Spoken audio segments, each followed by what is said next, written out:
let's find out more about the Republican strategy in the Senate. Senate Majority Leader Mitch McConnell joins us now from Capitol Hill. Senator, thanks for being here. Glad to be with you. Will Justice Garland, Judge Garland, get a hearing? No, I don't think so. Look, we're following the Biden rule. When Joe Biden was chairman of the Senate Judiciary Committee back in 1992, he pointed out that no Supreme Court vacancy created during a presidential election year should be filled because the American people are in the process of speaking. The elections are going on all over the country. The next president will be making this choice. The people will decide who should be the appointing authority. So, no, he will not be considered by the Senate. Well, Vice President Biden tweeted out today, he said this: there's only one Biden rule I followed while in the Senate. Every SCOTUS nominee gets a hearing, committee vote, and floor vote, period. And they point to Justice Kennedy in that election year. Well, the vacancy that Justice Kennedy filled was created a half a year in advance. The Democrats had defeated Judge Bork. Then they knocked down another nominee, but the vacancy was created a year and a half beforehand. And if Vice President's words, which are still operative today, were not enough, Chuck Schumer, who will be the Democratic leader next year, said when President Bush was president, no action on any Supreme Court nominee in the last year and a half. And, Brett, look to history. We haven't filled a vacancy created during a presidential election year in 80 years. You'd have to go back to 1888, Grover Cleveland in the White House, to find the last time a Senate controlled by the opposite party of the president confirmed a justice in a presidential election year. Look, this has been the history, this has been the tradition, to not throw one of these nominees into the middle of a presidential election cauldron. And we're going to honor the precedents that have been created over decades. And this nominee, may well be nominated by the next president. I hope not.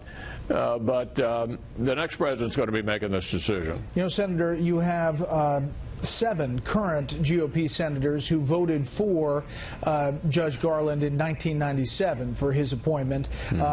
And there you see them on the screen. There are 8 senators currently who are saying they will meet with Judge Garland up on the Senate, and they will have a meeting. Is there some kind of crack that's starting to form here in your caucus about meeting with and possibly considering his nomination? The question is, will he have a hearing, and will he be taken up by the Judiciary Committee? He will not be. People can choose to meet or not meet as they see fit. But this nominee is not going to be considered. And, the American people should understand, if the shoe was on the other foot, if this was a Republican president submitting a nominee to a Democratic Senate in the middle of a presidential election year, there are no circumstances under which the nominee would be confirmed.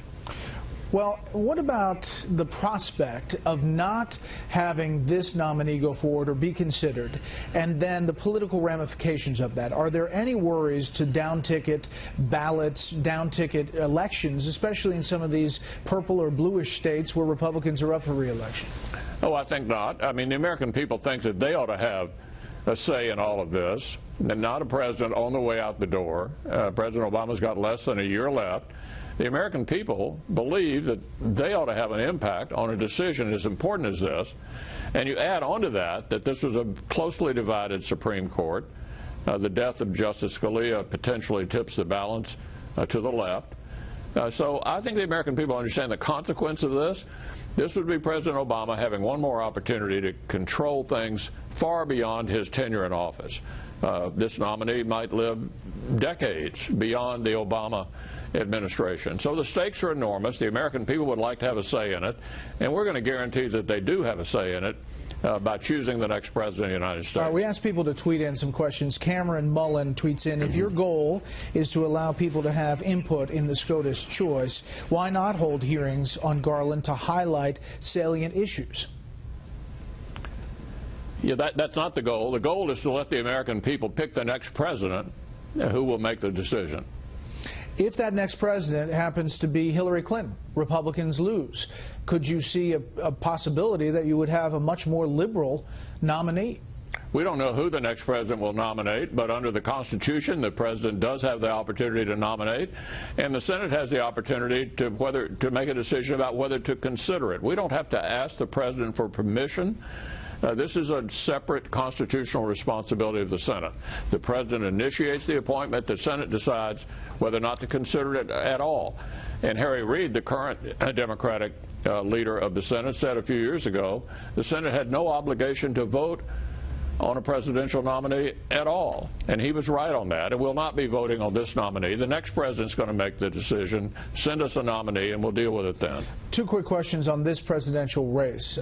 You had a phone call with Donald Trump. Did you call him, or did he call you? No, he called me. It was a very pleasant conversation. I offered some obvious advice that on the violence issue, that it would be a good idea for him to condemn it, no matter who started the fight. He appreciated it. We had a good conversation. You have exit polls coming out from last night where they say people feel betrayed by Republican Party politicians. Florida, 60%, Missouri, 59%, North Carolina, 56%, Ohio, 54%. Prefer that the next president be a political outsider. Again, all above 50%, 56% in North Carolina. Is this a huge blow to the establishment Republicans in Washington? The fact that it's Donald Trump and Ted Cruz that look like the only two feasible to get the nomination? Well, I'm not quite sure what the definition of establishment is, but if anybody has any doubts about whether changing the Senate from the Democratic majority to the Republican majority made a difference, I have two words for them: Supreme Court.